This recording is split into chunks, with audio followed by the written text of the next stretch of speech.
26절. 그들이 예수를 끌고 갈 때에 시몬이라는 구레네 사람이 시골에서 오는 것을 붙들어 그에게 십자가를 지워 예수를 따르게 하더라. 자, 어제 이제 빌라도가 무죄를 선언하고도 우리 예수님을 사형에 처하도록 그렇게 했습니다. 그 사형의 방법은 십자가 처형이죠. 자, 십자가 처형은 로마의 사형법입니다. 특별히 아주 흉악한 죄인들을 처형할 때 사용하는 방법이죠. 그래서 십자가의 못을 받고 그 십자가 위에서 낮에는 이제 피와 물을 흘리면서 이렇게 그리고 밤에는 추운 날씨에 있게 해서 이제 얼어 죽게 하는 그런 아주 고통스러운 처형 방법입니다. 자, 예수님은 그 이제 십자가의 처형을 받기 위해서 지금 이제 십자가를 지고 골고다로 가고 계시는 거죠. 자, 빌라도의 뜰에서 이 골고다까지 가는 길을 그 비아 돌로로사라고 해서 고통의 길 이렇게 말합니다. 지금도 저 스페인인가 가면 그쪽에 이 비아 돌로로사라고 해서 그 길이 순례의 길이 지금도 있죠. 많은 분들이 여기를 지금도 가면서 예수님의 그 순환을 기억하고 또 기념하는 그런 시간들을 갖습니다. 자, 이렇게 해서 이제 예수님께서 골고다 언덕에 이렇게 올라가고 계시는데 그때 로마 군인들이 구레네 사람 시몬이 시골에서 이제 예루살렘에 유월절을 지키기 위해서 오고 있었던 거죠. 그 구레네 시몬을 그냥 보고 누군지를 몰랐겠죠. 그냥 잡아서 예수님의 십자가를 지게 만든 겁니다.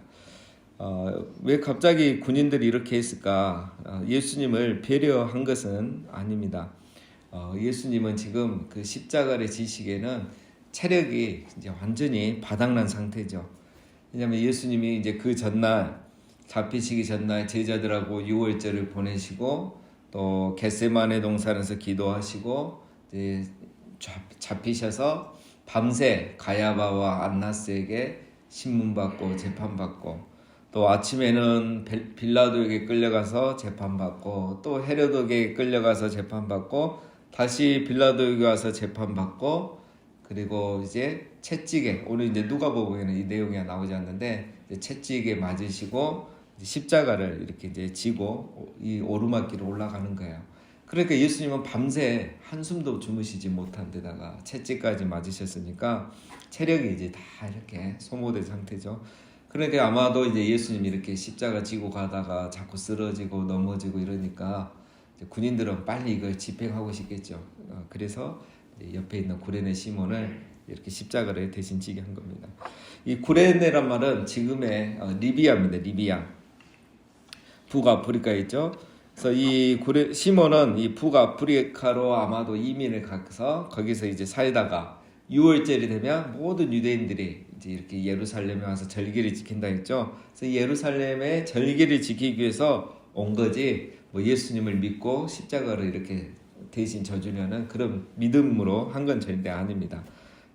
예수님에 대해서 이제 모르고 이렇게 왔다가 이런 일을 당한 거죠.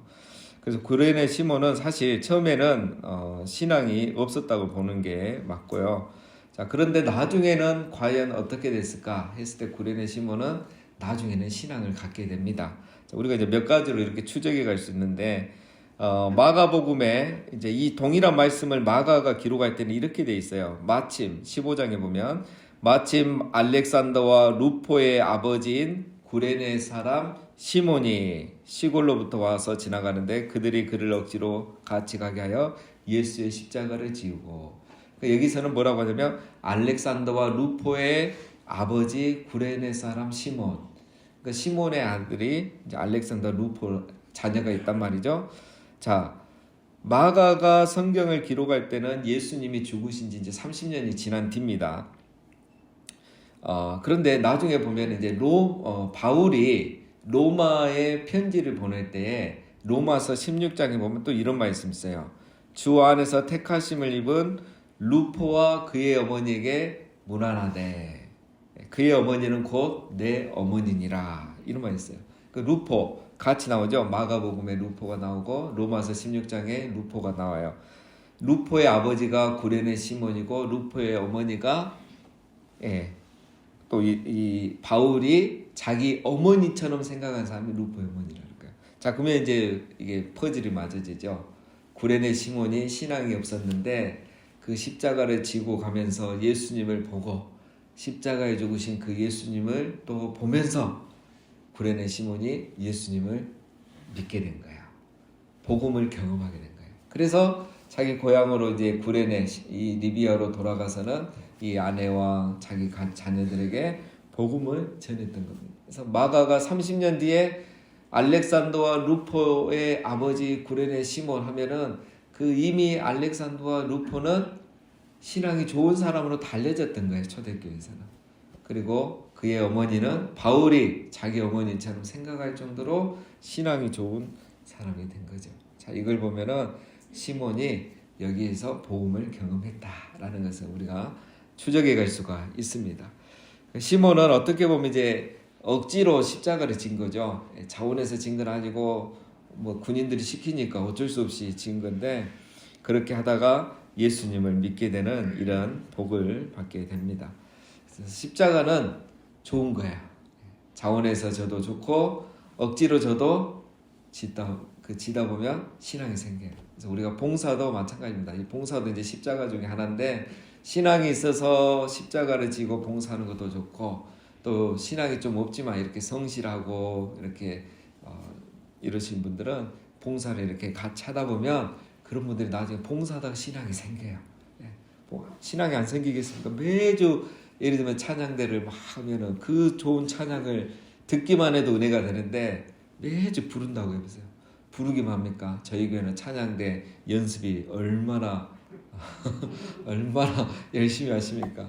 그 한 시간을 한 가사를 가지고 계속 부르는데 신앙이 안 생길 수가 없는 거예요. 그래서 십자가는 자원해서 지어도 좋고 억지로 지어도 복을 받는다. 바로 구레네 시몬이 바로 그런 사람이었습니다. 자, 27절 또 백성과 및 그를 위하여 가슴을 치며 슬피 우는 여자의 큰 무리가 따라오는지라.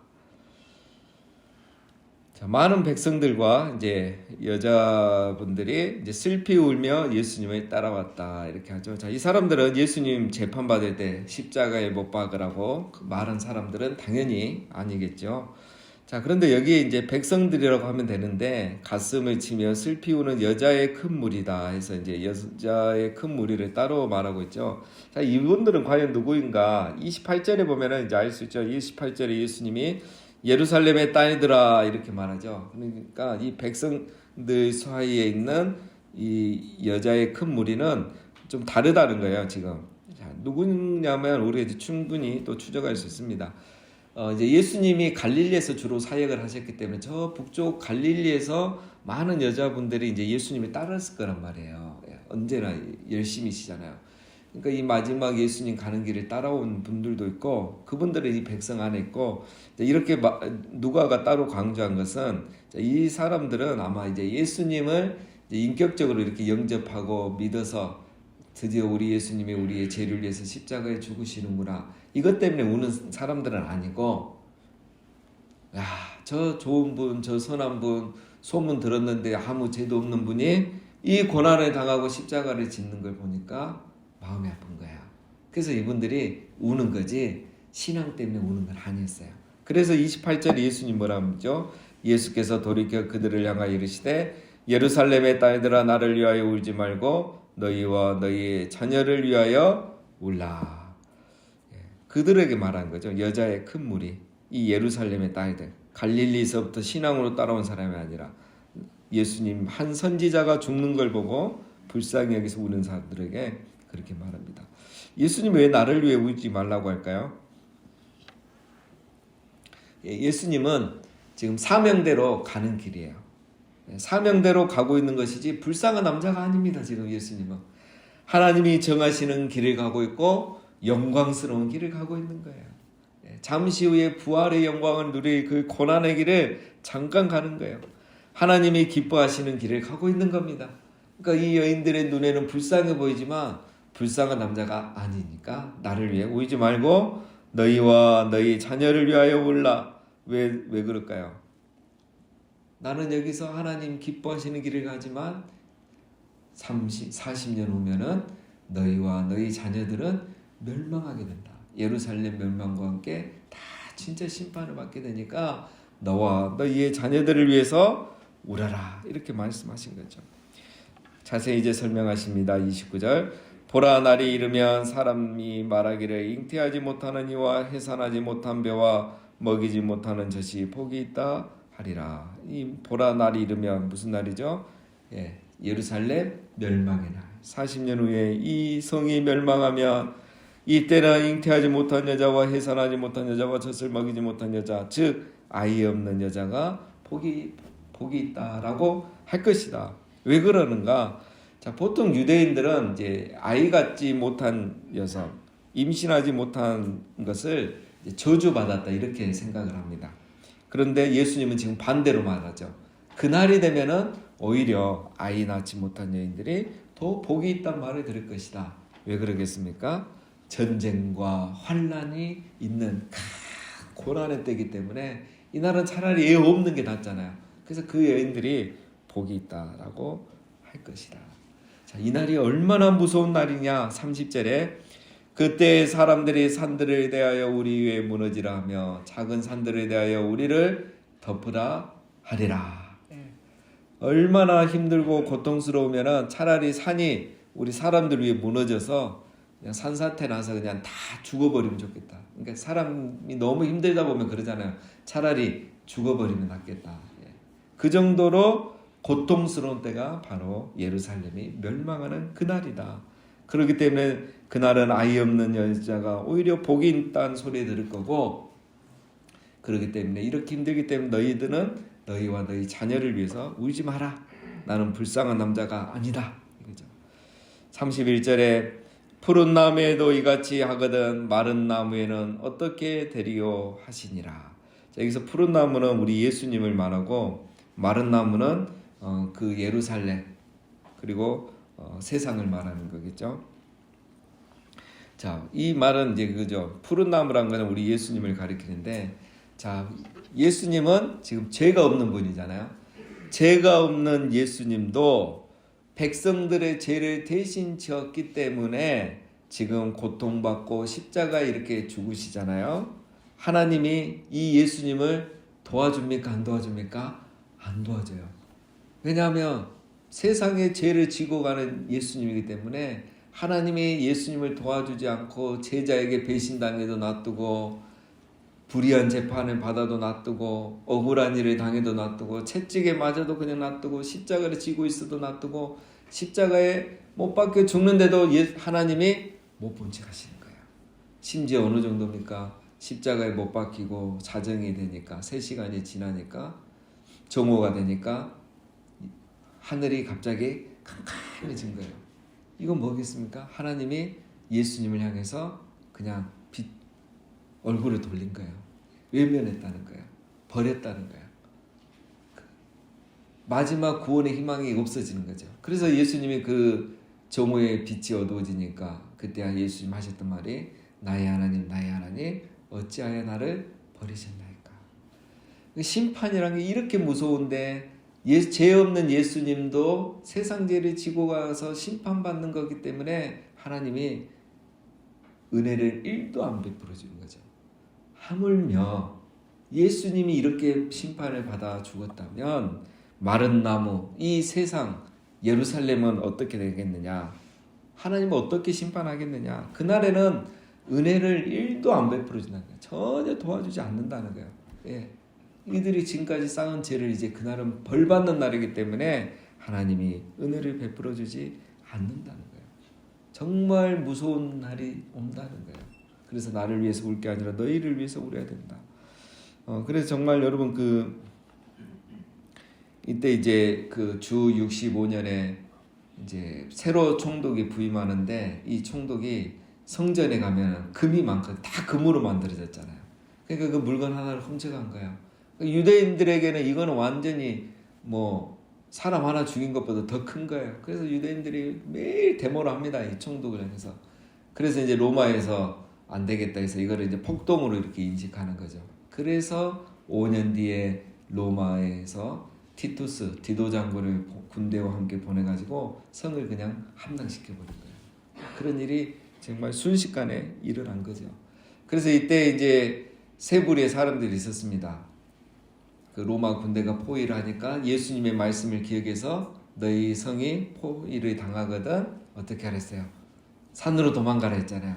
그래서 예수님 믿는 사람들은 다 그 말씀 기억하고 성을 빠져나가서 저 유대 광야를 숨고 요단강 건너서 도망간 사람들은 살아남았고, 끝까지 성 안에 남아서 자기를 믿었던 사람들은 다 죽고, 그래도 말씀을 지켜야 된다 해서 성경을 그 사본들을 막 가지고 또 비난하고 도망갔던 사람들이 저 남쪽에 사해 옆에 가면 마사다라는 이 천의 요새가 있어요.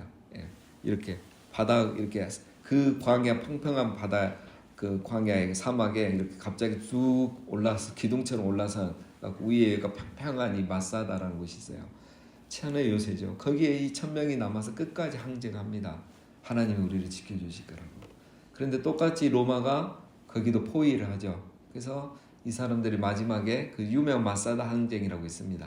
그래서 마지막에 우리가 이방인의 손에 죽을 수 없다. 그래가지고 그 안에 있는 사람들이 서로 1000명이니까 500명이 죽고, 또 남은 사람이 또 반을 죽이고, 이렇게 해서 마지막에 한 명이 마지막 사람을 죽이고 자기는 마지막에 자결하는, 이렇게 해서 로마 군대가 가서 보니까 이미 다 죽어 있는 거예요.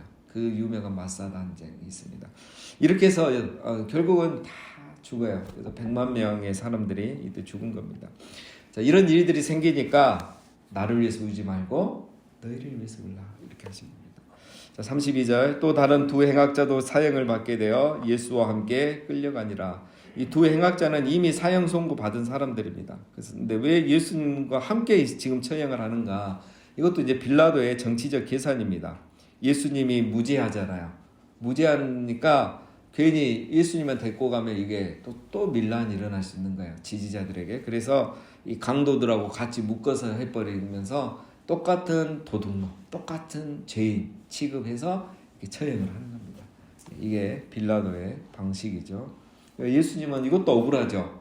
이것도 억울해요. 자기가 다른데 똑같은 일은 강도 똑같이 취급하니까 억울하신 거죠.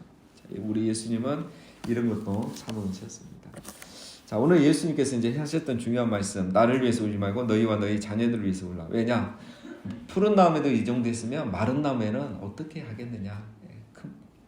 자, 우리가 오늘 이 말씀에 좀 초점을 맞추고 싶습니다. 자, 여러분, 예루살렘도 분명히 심판을 받았으면 여러분 이 세상도 분명히 마지막 때 심판이 있습니다. 우리가 이걸 기억해야 되죠. 그래서 우리도 이 시대에 우리와 우리의 자녀들을 위해서 울어야 하는 겁니다. 여러분, 우리가 아무리 자녀들에게 많은 유산을 물려줘도 신앙의 유산을 물려주지 못하면 어떻게 우리가 이 심판의 날에 감당할 수 있겠습니까? 지금은 은혜의 때요 구원의 날이니 지금 신앙을 가져야 되는 거예요. 그래서 우리가 다른 사람 흉보고 비판하면서 시간을 보낼 그럴 여유가 없습니다. 우리가 지금 기도해야 돼요.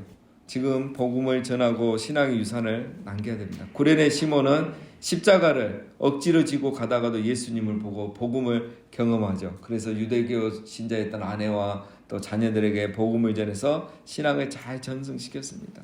자, 그래서 마가가 이름을 할 정도로, 바울이 내 어머니라고 할 정도로 이렇게 신앙 좋은 이런 가정이 된 겁니다.